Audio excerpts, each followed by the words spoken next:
por alguna circunstancia ajena a la voluntad de estos, ¿verdad? Y en la práctica la mayoría de sociedades se dan de plazo indefinido.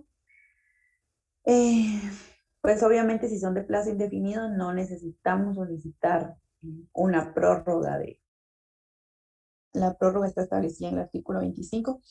No le vamos a dar lectura a este artículo, es bastante largo y habla de la forma en la que tenemos que formalizar esta prórroga, ¿verdad? Pero ustedes le pueden dar lectura al artículo 25 eh, del Código de Comercio, esto en el caso de que le hubiésemos dado un plazo definitivo o determinado a nuestra sociedad.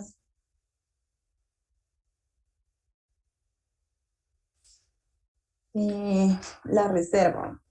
Las reservas, bueno, no pueden dar lectura a esto, las reservas constituyen el porcentaje de las utilidades netas obtenidas en un ejercicio social que la sociedad retiene para apuntar, yo siempre escribo, o me como las palabras o pongo de más, para apuntar la existencia y efectividad del capital social. Estas pueden ser voluntarias y legales.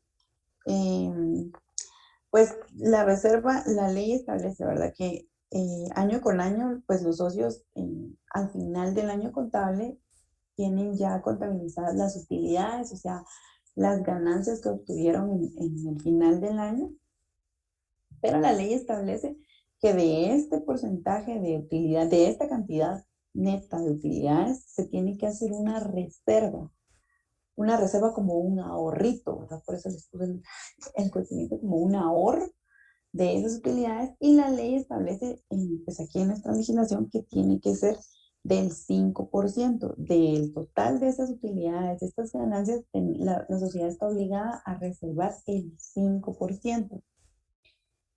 Eh, digamos, de ese total, como se reparten utilidades, o sea, si son dos socios, entonces se van a repartir esas utilidades, esas ganancias en dos socios, excepto ese 5%. Ese 5% no se lo pueden repartir, ese va a quedar para la sociedad.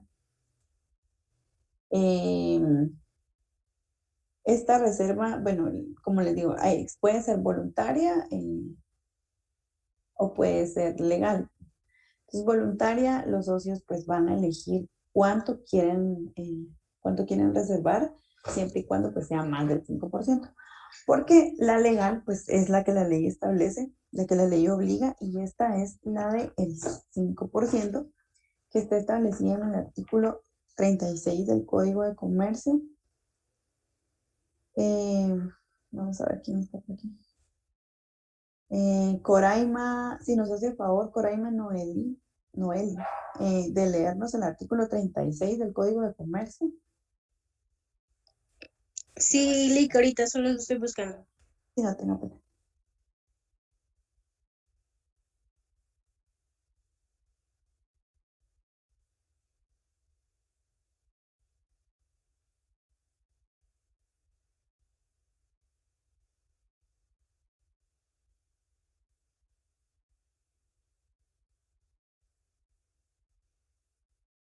Pues no sé si alguien más lo tiene ahí a la mano, el artículo 36.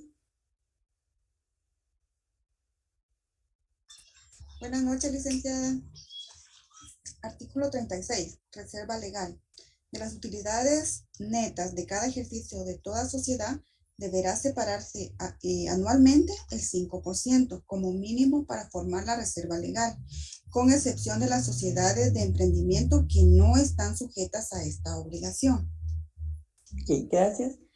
Entonces, como vemos en nuestra legislación, pues nos obliga a reservar ese 5%, ¿verdad? Por ejemplo, y la sociedad tuvo una utilidad a final de año de 1 millón de quetzales, entonces el 5% de ese millón, ay, soy re mala con las matemáticas, ¿cuánto es? Como el, ¿qué?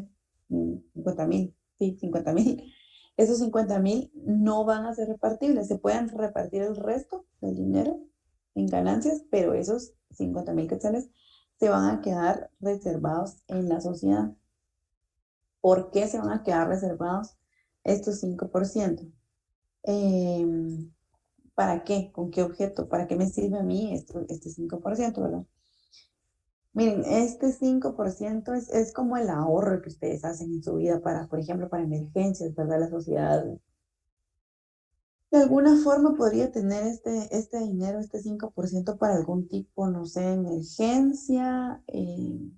Al finalizar, por ejemplo, este 5%, sí va a haber un punto en el que se pueda repartir entre los socios, pero esto va a ser hasta que se disuelva la sociedad. Hasta que se disuelva la sociedad, podría repartirse la reserva legal. Antes de esto, no es repartible. Licenciada, buenas Entonces, noches.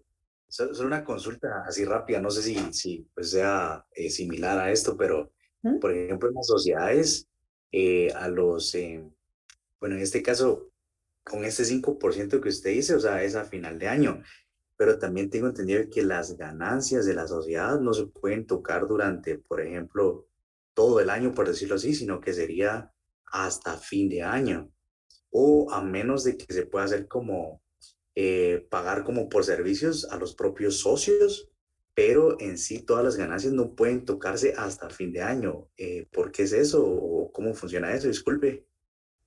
Sí, sí, son hasta finales de año que se reparten las utilidades porque, mire, eso es más que todo un tema contable, más que jurídico, ¿verdad? Porque hasta el final de año que se hace ese famoso cierre contable donde ya hicimos el pago a nuestros proveedores, los acreedores nos hicieron el pago, ya repartimos el dinero en salarios, en todo lo que se tenga que invertir. Hasta el final del cierre contable, nosotros hasta ese momento netamente sabemos cuál fue, como cada año se hace un cierre, ¿verdad? El ejercicio contable se cierra hasta el 31 de diciembre. Entonces, hasta ese momento nosotros ya sabemos cuál fue la ganancia neta de nuestra sociedad, ya después de que hicimos todos nuestros pagos, ya después de que los acreedores nos pagaron, ya después de que pues pagamos salarios, aguinaldos y todo lo que conllevaba en nuestra sociedad. Entonces, hasta ese momento tenemos el exacto de la cantidad neta que es meramente ganancia. Entonces, se reparte hasta finales de año. No, antes de esto no se puede hacer el reparto de utilidades, a menos pues de que un socio se saliera, decidiera, no sé, salirse y va a vender sus acciones y pues entonces se le reparten sus utilidades. Pero esos son casos como totalmente extraordinarios, ¿verdad? No el giro ordinario. Pero sí, es hasta final de año que se puede tocar esas utilidades porque es hasta el momento en el que ya sabemos netamente una cantidad real de cuál fue nuestra ganancia. Nosotros a medio año todavía no podemos saber cuánto va a ser nuestra ganancia al final del ejercicio contable porque aún tenemos medio año por delante en la que no sabemos si se puede ocurrir algún caso fortuito. Y miren, por ejemplo, lo que sucedió el año pasado con la pandemia, ¿verdad? O sea, si una empresa no podía repartir, por ejemplo, sus utilidades en marzo y no sabía ni siquiera cómo iba a terminar ese año contable, cómo terminaron ese año contable las empresas. Por ejemplo, el año pasado, con todo, la pandemia, pues fue un caso fortuito, entonces no se puede dar antes del final del ejercicio, del cierre contable de la empresa. Es más un tema de auditores y de contadores, pero pues se entiende que es por esta razón. Ah, bueno, licenciada, entonces si eso es con un auditor o contador, entonces no me puede decir, o sea, si en caso yo quisiera tomar ese dinero durante, o sea, durante ese tiempo, antes de finalizar el año, eso sería directamente con contador o auditor, entonces. Mire, sí, la verdad es que yo sí he visto en la práctica, justo con lo que hacen a veces con esta reserva, es que, por ejemplo, muchas veces, si quieren, justo, ¿verdad? A veces lo toman como prestado por alguna emergencia, la misma sociedad toma su reserva legal prestada para solventar esta emergencia dineraria que tienen, pero eh, o sea, lo más pronto posible vuelven como que a reintegrar este dinero a la reserva. Y eso sí lo he visto que lo hacen en la práctica. Sí es un tema más contable, la verdad, pero sí yo he visto que sí, que en la práctica pues sí lo hacen. Claro, los socios se comprometen como, bueno, vamos a tocar este dinero de la reserva para esta emergencia de la sociedad, pero se ven obligados en la manera más pronta o antes del cierre del ejercicio contable, devuelven este dinero. Sí lo he visto que lo hacen en la práctica, sí pasa. Pero la verdad es que sí lo devuelven porque el no devolverlo también al final es perjudicial para la misma sociedad, ¿verdad? Y si es perjudicial para la sociedad, pues es perjudicial para los socios. Y bueno, por ejemplo, esta reserva, otro objetivo que tiene, por ejemplo, es el de poder capitalizarla. Y eso lo tenemos en el artículo 37 de nuestro Código de Comercio.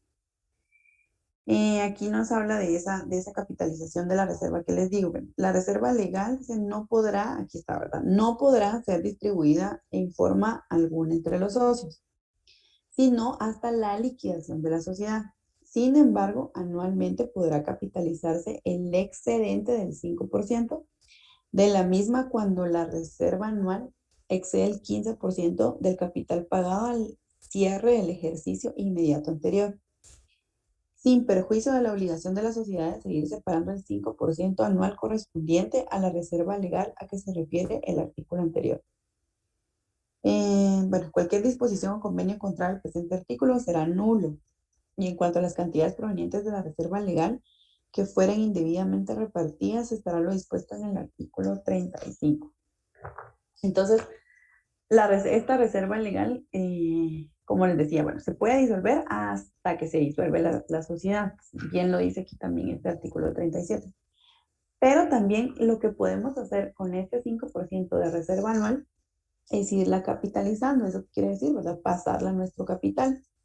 El capital es como, por ejemplo, cuando cada socio al inicio aportó de su dinero cierta cantidad de dinero y pues formó el capital de la empresa. Entonces, esta reserva se puede capitalizar, o sea, sumarla a ese capital que tenemos y hacer más grande el capital de nuestra sociedad.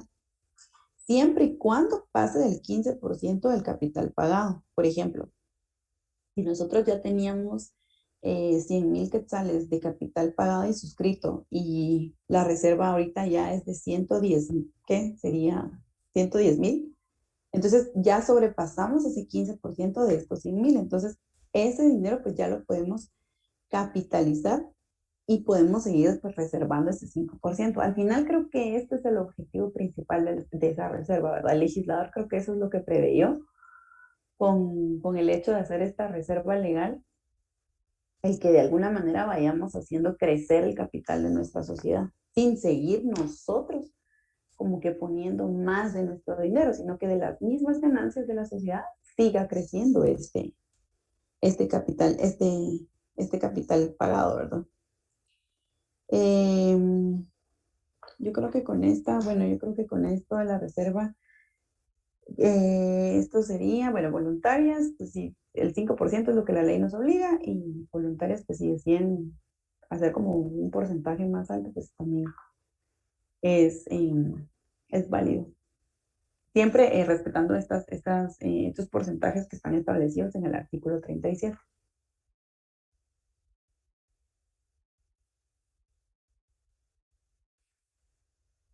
Bueno, los órganos de la sociedad.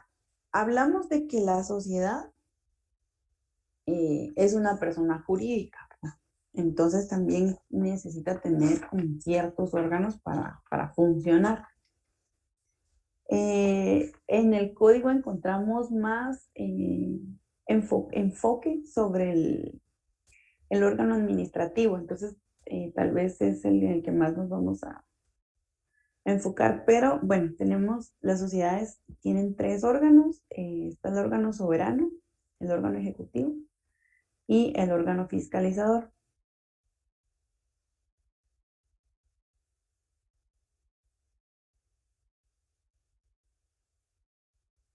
Ok, acá tenemos órgano de soberanía. La voluntad social reside en la reunión legal de los socios en junta general o asamblea. Aquí hay 2 términos. La reunión de estos socios, el órgano de soberanía, pues es la reunión de los socios. Pero tenemos junta general o asamblea general. Tenemos diferentes porque depende del tipo de sociedad. Por ejemplo, asamblea general se le llama a la reunión de socios en las sociedades anónimas, comanditas por acciones y junta general en las demás sociedades. Pero bueno, esto lo vamos a ver cuando veamos una por una de las sociedades, entonces vamos a determinar, bueno, tal sociedad tiene junta general y X sociedad tiene asamblea general, pero esa es la diferencia. Al final es la reunión de los socios, pero se reúnen de una forma diferente. Al final los dos términos se van a referir a la reunión de los socios y esta reunión de los socios pues tiene que celebrarse de acuerdo, se estableció en el contrato de constitución, en la forma y tiempo en la que se establece en el contrato de constitución y lo que establece la ley de cada sociedad, acerca de cada sociedad. En resumen, este órgano tiene la función como de llevar la batuta, de marcar las directrices de la sociedad en cuanto a su funcionamiento. Se puede decir que esta reunión de socios es el órgano supremo de cada sociedad. Toman decisiones por medio de estas reuniones. Estas resoluciones se toman de acuerdo a lo que está establecido en el artículo 41. Espero que tengan su código ahí para que le vayan dando lectura conmigo, porque si no se van a perder un poquito. En el artículo 41 establece resoluciones. En los asuntos que deban resolverse por los socios y que conforme al contrato social o por disposición de esta ley no requieran una mayoría especial, decidirá el voto de la mayoría. Constituirá mayoría la que se haya establecido en el contrato y a falta de estipulación, la mitad más uno de los socios o la mitad más una de las acciones. Entonces, como les decía, al final, pues, estas votaciones se van a llevar de acuerdo a como lo establecieron en el contrato de constitución. Y si no se estableció, pues aquí la ley nos dice, ¿verdad? Que entonces va a ser por mayoría de la mitad más uno de los socios o la mitad más una de las acciones. Esta diferencia igual las hace en socios para las sociedades en donde se les llaman socios y acciones para las sociedades en donde hay accionistas. Entonces, pero pues eso es, como estas son generalidades, pues aquí se utilizan ambos términos, pero en cada una de las sociedades entonces vamos a ir viendo si es asamblea o si es junta general y si son socios o son accionistas.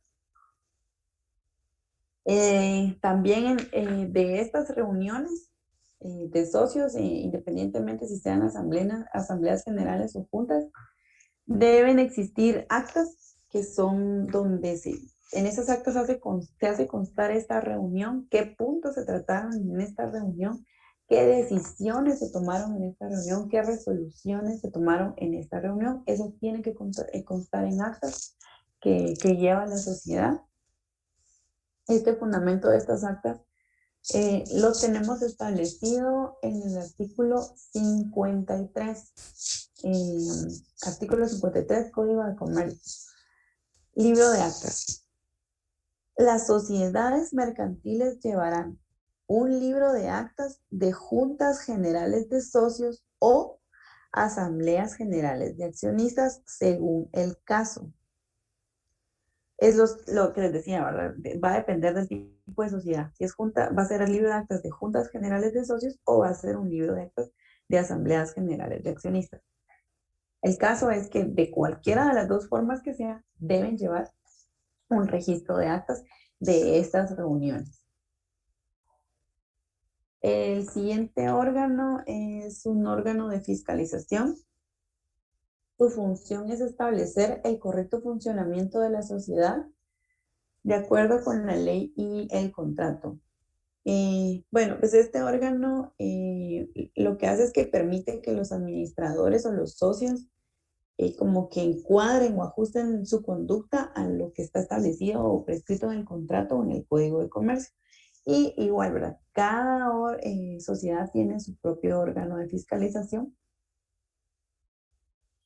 Y este que es como el más importante o el más extenso es el órgano de administración. Cuando estamos hablando de este órgano de administración, realmente estamos hablando de la representación que tiene una sociedad por medio. ¿Quién representa una sociedad? La sociedad únicamente puede actuar por medio de los administradores. Este órgano lo que permite es como, tiene la finalidad de desplazarse, de actuar, de que este ente, de este ente que es la sociedad, esté representado.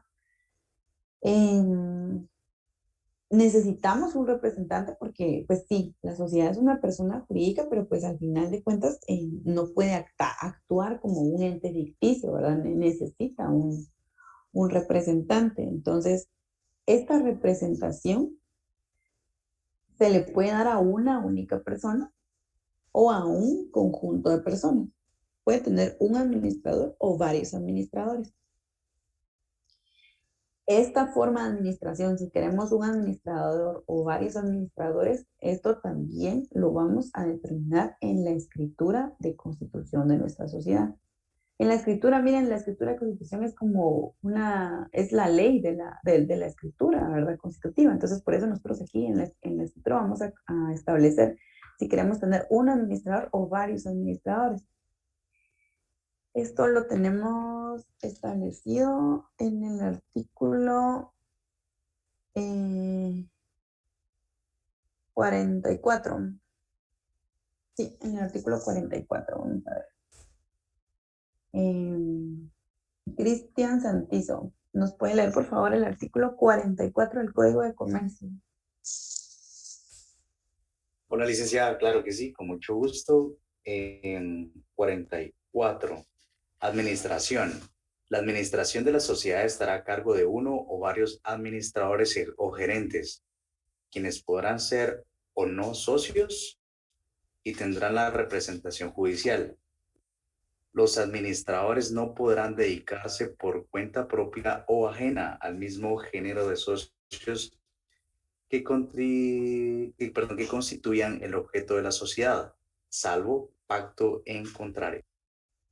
Gracias. Entonces, como vemos, es lo que les decía, ¿verdad? Nosotros podemos establecer si vamos a tener uno o varios administradores o gerentes, porque también podemos nombrar gerentes. Y estos van a poder ser socios o no.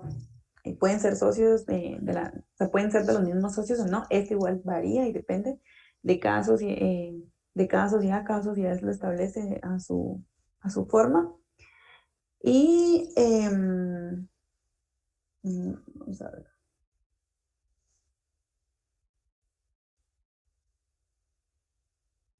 Tenemos aquí las formas de administración, ¿verdad? Como les decía, bueno, la administración puede ser confiada a uno o varios administradores o gerentes que pueden ser o no socios, que es lo que acabamos de leer, que Cristian nos hizo favor en el artículo 44. Esto quiere decir que puede ser una administración individual o colegiada. Miren, normalmente la mayoría de sociedades nombra un administrador. Es como lo más común, lo más fácil, pero también puede ser pues, puede ser de forma colegiada, o sea, pueden ser varios. Esto lo establece el artículo 49 del Código de Comercio. Administración conjunta. Cuando fueran dos administradores y en la escritura social no se especifican las facultades y atribuciones de cada uno, procederán conjuntamente y la posición de uno de ellos impedirá la realización de los actos o contratos proyectados por el otro. Si los administradores conjuntos fueren 3 o más, decidirá el voto de la mayoría en caso de desacuerdo. Realmente, por esto es que la mayoría de sociedades solo nombra un administrador. Si se nombraran 2 o 3, lo ideal sería que en la escritura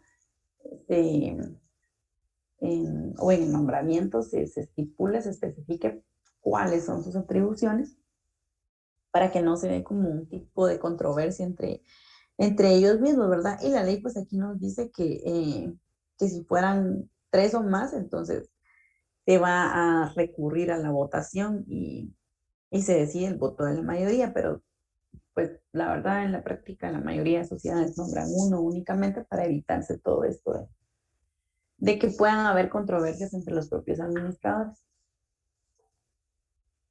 Em,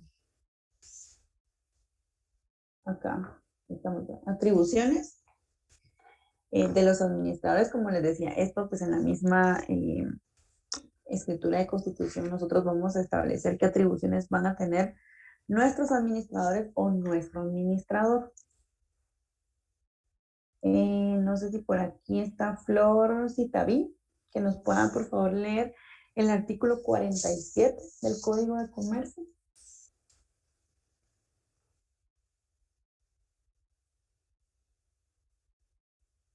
Buenas noches, licenciada.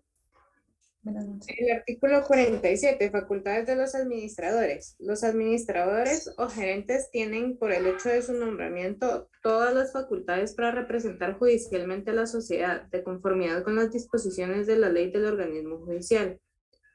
Tendrán además las que se requieran para ejecutar los actos y celebrar los contratos que sean del giro ordinario de la sociedad, según su naturaleza y objeto, de los que de él se deriven y de los que con él se relacionan, inclusive la emisión de títulos de crédito.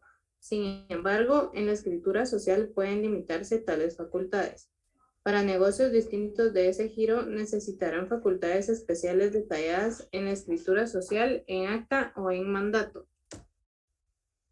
Gracias.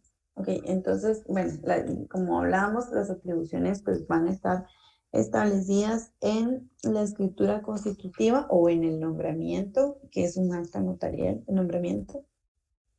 O bueno, en un mandato cuando estén nombrados de esta forma, ¿verdad? Por medio de un mandato. Pueden desarrollar dentro de las atribuciones, pues atribuciones de forma interna que van a ser como cosas como, por ejemplo, dentro de la empresa, como no sé, nombrar un empleado, comparecer en los contratos de trabajo, porque en el contrato de trabajo de una sociedad pues comparece el representante legal en nombre de la sociedad para contratarlo a usted en tal puesto. Ese tipo de gestiones son son internas y también puede tener una función externa que esta es ya la que tiene en sí la sociedad con el mundo exterior, ¿verdad? Por ejemplo, cuando va a celebrar algún tipo de contrato en nombre de la sociedad con otra entidad, entonces esa ya es una función externa. Estas son las atribuciones que puede tener un administrador. Aquí creo que en el artículo 48 habla sobre la delegación y dice, a menos que la escritura social lo autorice, el administrador no puede delegar en otro la administración o la representación, ni nombrar sustituto sin el previo consentimiento unánime de los socios. Podrá conferir poderes especiales y revocarlos si estuviera facultado. Bueno, aquí nos está diciendo que si yo soy administradora, administrador y representante legal de una sociedad, yo no puedo venir y nombrar a otro representante o nombrarlo a usted como mi sustituto sin que los socios me autoricen para realizar dicha gestión, ¿verdad? Los socios, ya sea por medio de una asamblea general o de una junta de socios, me autoricen a mí para poder nombrar un sustituto. De igual forma, solo los socios me pueden dar la facultad para conferir un poder especial, quiere decir un mandato especial, ¿verdad? Yo puedo ser la representante legal de una sociedad, pero si a mí los socios me autorizan, yo lo puedo nombrar a usted como mandatario también, para que actúe en nombre de la sociedad, siempre y cuando yo esté facultada, ¿verdad? Esté facultada por los socios. Creo que aquí hablaba, no, en el 47 creo que hablaba de las facultades para representar judicialmente a la sociedad de conformidad con lo que establece la ley del organismo judicial. Es decir, que sin tener, bueno, ahorita ya han visto en los mandatos judiciales, ¿verdad? Entonces, es decir, que prácticamente un mandatario, un representante o administrador es como un mandatario judicial también, sin tener un mandato judicial.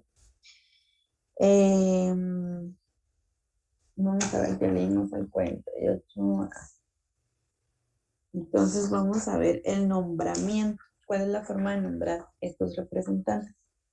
Y esto lo tenemos en el artículo 45. Perdón. Josué Batres, está por acá. Josué Batres, si nos puede leer el artículo 45. Sí, licenciada. 45. Nombramiento de administradores. Salvo pacto en contrario, el nombramiento y la remoción de los administradores se hará por resolución de los socios. Ok, gracias. Bueno, como bien dice acá, el nombramiento o bueno, la remoción de estos se va a hacer por resolución de socios. Desde el momento en el que usted inscribe pues, su sociedad, también inscribe el nombramiento de esta, porque en ningún sentido tendría que usted inscriba una sociedad y no inscriba un representante, porque entonces, ¿quién va a actuar en nombre de esta sociedad, verdad? Por eso normalmente en la práctica estos se ingresan juntos. Usted ingresa su expediente con el testimonio de la escritura constitutiva e ingresa su acta notarial de nombramiento, porque como le repito, ¿qué sentido tiene que yo ingrese mi escritura y me aprueben la personalidad jurídica de mi sociedad si no tiene un representante legal que actúe por ellos? La responsabilidad de este administrador o administradores es la que encontramos en el artículo 52. Responsabilidad de los administradores. El administrador es responsable ilimitadamente por los daños y perjuicios que ocasiona a la sociedad por dolo o culpa. Si fueran varios los administradores y procedieran conjuntamente, su responsabilidad será solidaria. Es nula toda estipulación que tienda a definir a los administradores de esta responsabilidad o bien limitarla. Quedan exentos de responsabilidad los administradores que hubiesen hecho constar su voto disidente. Yo quiero ver acá. Sí, el administrador es el representante legal. Entonces, normalmente en su nombramiento dice administrador o representante legal de la entidad X, ¿verdad? Porque esto es, ¿verdad? Es el administrador y como decíamos, es el representante legal que prácticamente es como que fuera un mandatario judicial sin ser un mandatario judicial porque puede tener incluso la facultad para actuar en juicio en nombre de la sociedad. Por ejemplo, yo no sé si ustedes han visto o han escuchado, y yo como empleada de la sociedad de X, yo quiero demandar a esa sociedad porque me despidieron y yo considero que pueda mandar ese despido injustificado. Cuando usted demanda a la sociedad, quien llega a las juntas conciliatorias en el Ministerio de Trabajo o quien comparece en el juicio, es el administrador y representante legal, o sea, es él quien tiene la facultad para llegar a actuar incluso en juicio en nombre de la sociedad. Entonces, es de esta forma que se da, sí, es el representante legal, es la misma persona que es nombrada como administradora. En la responsabilidad, aquí pues dice que es ilimitada por los daños y perjuicios que ocasiona a la sociedad por dolo o culpa. Aquí es bien importante. Miren, esto se da mucho en la práctica. Yo me he dado cuenta, en las sociedades nombran a veces a personas que no tienen ni idea de qué están haciendo ahí. No tienen ni idea, firman contratos, firman infinidad de cosas en nombre de la sociedad y no saben, ¿verdad? Les pagan una cantidad mensual y sí, firme aquí o no sé quién. Y claro, estoy hablando de sociedades pues, que se dedicarán a algún tipo de ilícitos y que necesitan una persona con quien lavarse las manos. Entonces es muy importante que si usted va a ser nombrado como un representante, administrador, representante legal de una sociedad, verifique siempre la escritura constitutiva, si lo que le están mandando a hacer realmente usted tiene las atribuciones porque la escritura constitutiva se las está otorgando, si esa escritura le está facultando a usted o si su acta notarial de nombramiento le está diciendo que usted sí puede realizar ese tipo de gestión, por ejemplo, Si a usted lo van a poner a firmar, no sé, una compraventa de un inmueble que es patrimonio de la sociedad y usted como administrador y representante legal debe verificar si en la escritura constitutiva usted tiene la facultad para enajenar en nombre de la sociedad, porque si la escritura constitutiva no lo dice, si su acta notarial de nombramiento no lo dice, entonces usted no tiene esa facultad, porque recordemos que el órgano soberano son los socios, son las juntas o asambleas de socios. Entonces, si ellos no le han dado la facultad por medio de esa escritura constitutiva, no le dan la facultad por medio de su nombramiento en ningún lugar desde que usted puede vender en nombre de la sociedad, no puede hacerlo.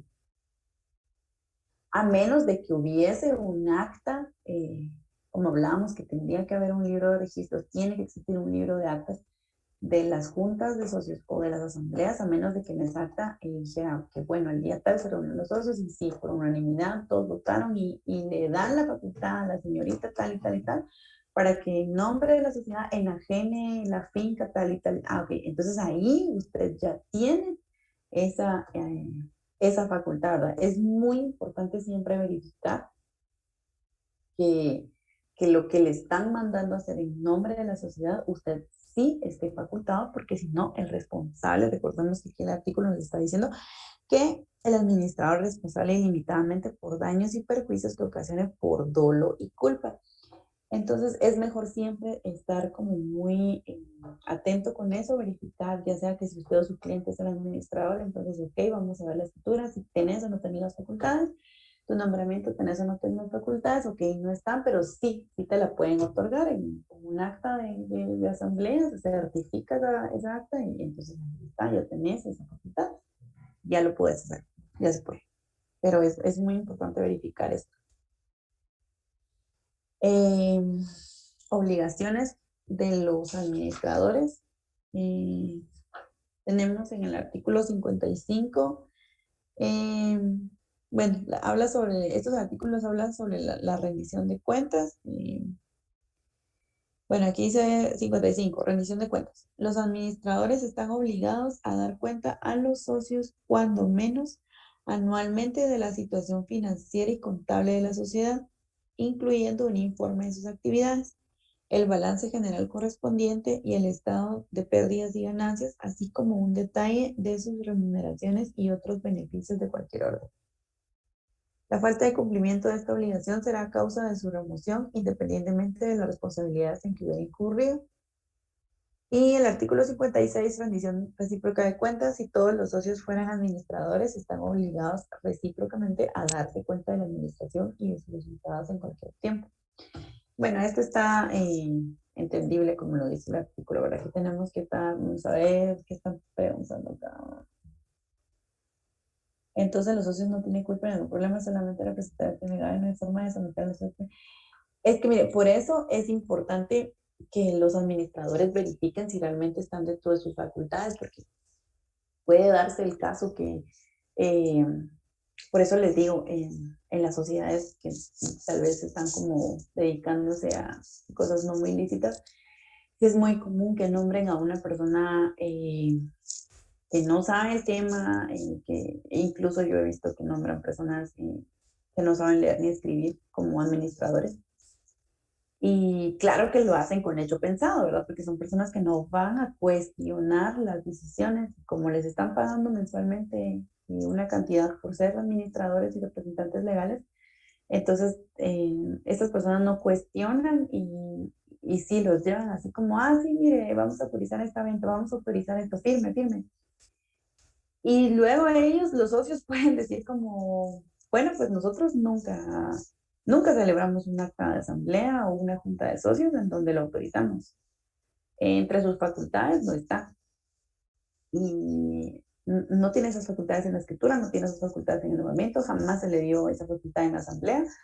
Entonces, coloquialmente se pueden lavar las manos y decir como actuó con, o sea, él decidió y actuó en perjuicio de la sociedad y nosotros pues no teníamos conocimiento y con eso se pueden lavar las manos. Entonces, ser administrador y representante legal como les digo, sí es muy común que nombren a personas que no tienen conocimiento de la magnitud de responsabilidad que pueden llegar a tener.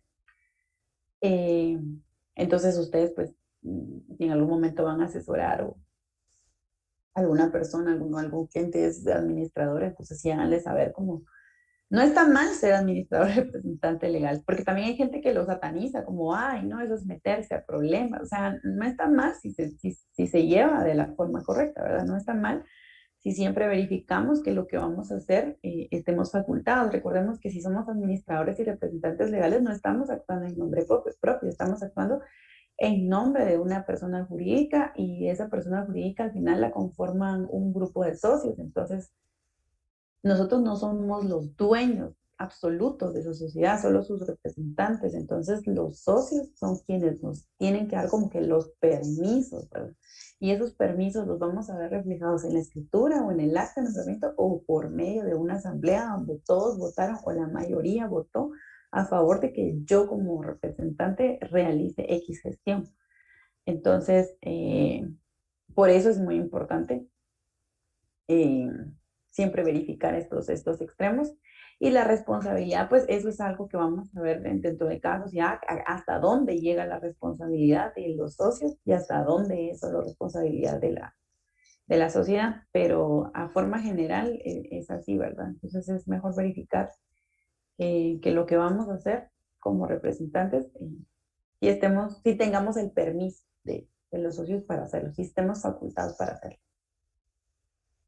Y pues dentro de las obligaciones obviamente hay que rendir cuentas de nuestra administración y si varios fueran los socios, porque recordemos que pueden ser uno o varios y pueden ser los mismos socios, los administradores, pues obviamente tienen que rendirse cuentas dentro de ellos mismos.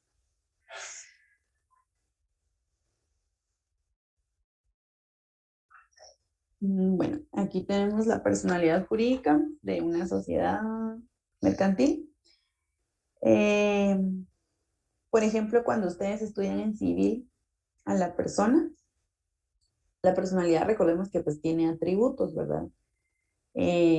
Como personas tenemos nombre, tenemos un domicilio, etcétera, ¿verdad? Como personas individuales.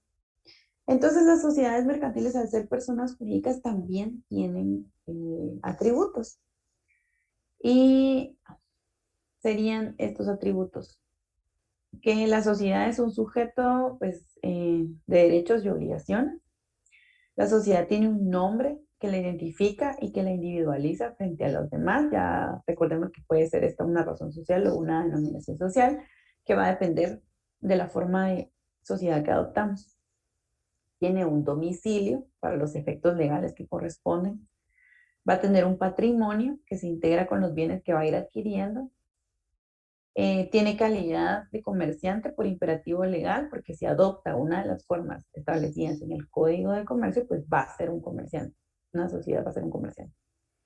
Va a tener responsabilidad civil y la sociedad, al igual que la persona individual, va a tener un periodo de vida. Ya vimos que podíamos darle un periodo de vida fijo o indeterminado, pero al final de cuentas, aunque sea indefinido, pues llegará a algún punto donde va a disolverse, ¿verdad?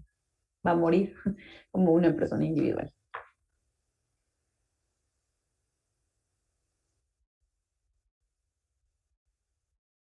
Miren, esta clasificación yo creo que la letra se ve bien pequeña porque no sé cómo la ponía en grande antes, la verdad. Me atropelló hoy la tecnología. Bueno, vamos a ver esta diapositiva y vamos a dejar las otras para la próxima semana, para el jueves, que diga próxima semana. Hay una clasificación atendiendo a la importancia del capital aportado, ¿verdad? Esta es como una clasificación bastante importante. No sé si han escuchado que dicen algunas sociedades son personalistas y algunas sociedades son capitalistas, o como dicen, sociedades de personas y sociedades de capital. Pero cuando hablamos de sociedades de personas, personalistas, sociedades de capital, capitalistas, no es que estemos hablando que la sociedad se conciba porque, bueno, solo es de personas o esta sociedad solo es de capital. O sea, al final los dos elementos son importantes. Todas las sociedades tienen estos dos elementos, capital y socios. Pero se hace esta división porque, digamos, por el factor que va a predominar en la sociedad, si predomina la persona o predomina el capital. No porque uno sea más importante que el otro, sino cuál predomina, si predomina la persona o predomina el capital dentro de la sociedad. Entonces, en las personalistas, se las voy a leer, no sé si alcanzan a leer, hasta yo la veo chiquita y eso que tengo los lentes puestos. Son aquellas sociedades en las que la personalidad de los socios reviste una gran importancia, de modo que legal y estatutariamente se establecen normas de conductas de los socios, restricciones a la transmisibilidad de esa condición, etc. La administración de la sociedad corresponde a los propios socios. En este tipo de sociedad hablábamos hace un momento de la administración que podrían ser ajenos a la sociedad o los mismos socios. En las que son llamadas personalistas, la administración de las sociedades corresponde a los propios socios. La responsabilidad de los socios por las deudas sociales es personal, ilimitada y solidaria por todas las operaciones de la sociedad. Y precisamente por esta razón, estas sociedades son cada vez menos frecuentes, pues quien inicia un negocio quiere separar su patrimonio personal de los avatares de la sociedad y protegerse frente a las deudas sociales. Aquí, como bien lo leemos, predomina más la persona. Por ejemplo, acá que dice que la personalidad del socio reviste una gran importancia, ¿verdad? Entonces, a veces el mismo crédito, por ejemplo, el récord crediticio del socio de forma personal le puede dar un realce a este tipo de sociedades. Miren, pues sí tenemos, de hecho, nuestras sociedades mercantiles, las que tenemos establecidas en el Código de Comercio, las vamos a ir viendo una por una y vamos a ir viendo cuál es personalista y cuál es capitalista. Por ejemplo, la primerita, la sociedad colectiva, esta es personalista y vamos a ir viendo por qué esta es personalista. La sociedad en comandita simple es personalista y vamos a ver por qué es personalista. Tenemos, creo que, bueno, la sociedad anónima es capitalista y vamos a saber por qué es capitalista. O sea, sí tenemos esa división en nuestra legislación, sí están separadas de esta forma, ¿verdad? ¿Cuáles son personalistas y por qué? Y cuáles son capitalistas y por qué.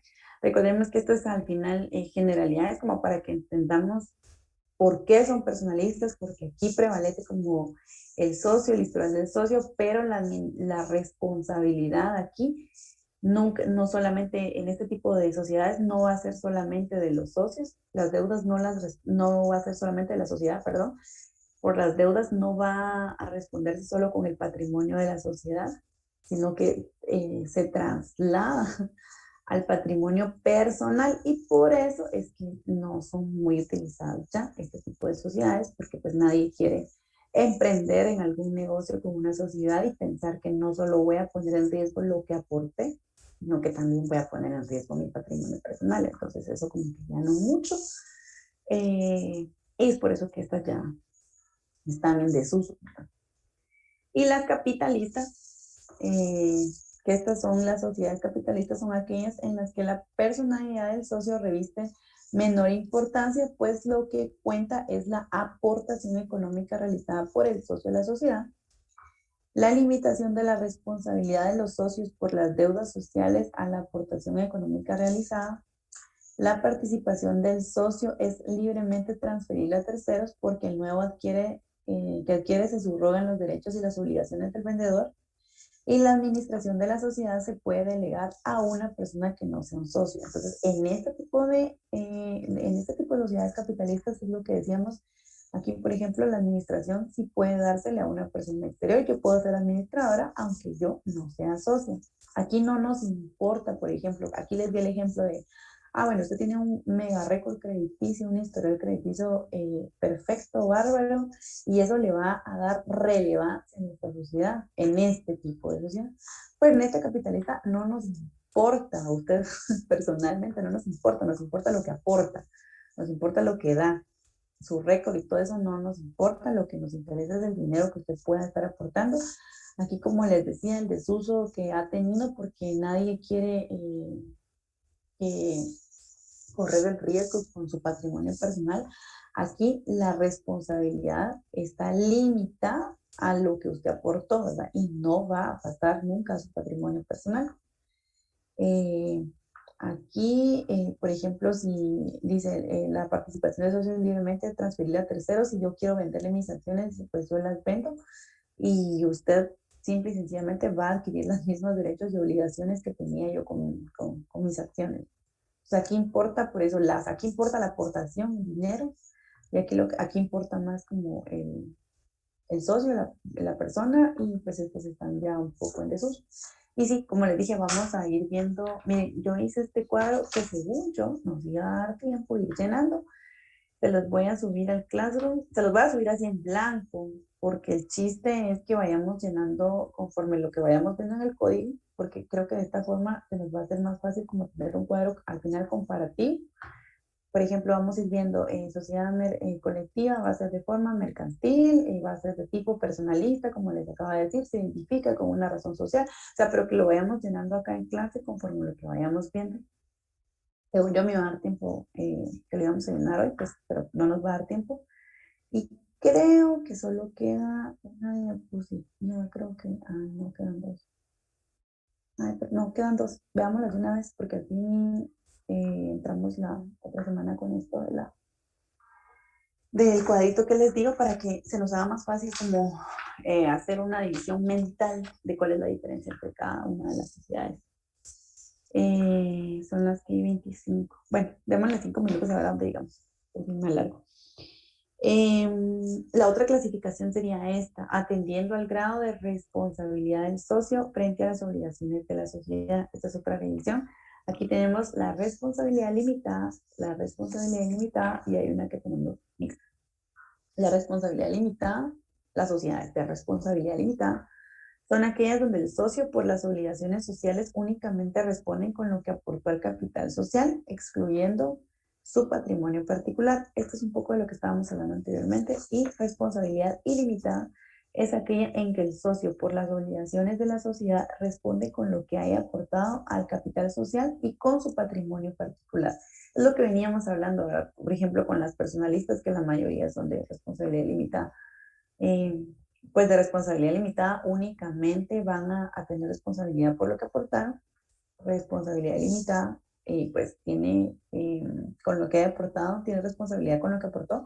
Y si eso no alcanza, entonces también tiene responsabilidad sobre su patrimonio particular. Y mixta es aquella que tiene dos clases de socios. Tiene socios que responden de manera limitada y socios que van a responder de manera ilimitada. Esta, la única es la en comandita simple que tiene socio comanditado y socio comanditario, y unos responden de forma limitada y otros ilimitada. Bueno, luego acá la otra división sería por la forma en la que presentan su capital. Por acciones, el aporte del socio se formaliza en un documento o título o valor llamado acción, el que representa y le da calidad de socio. Y entonces pueden ser acciones o aportaciones.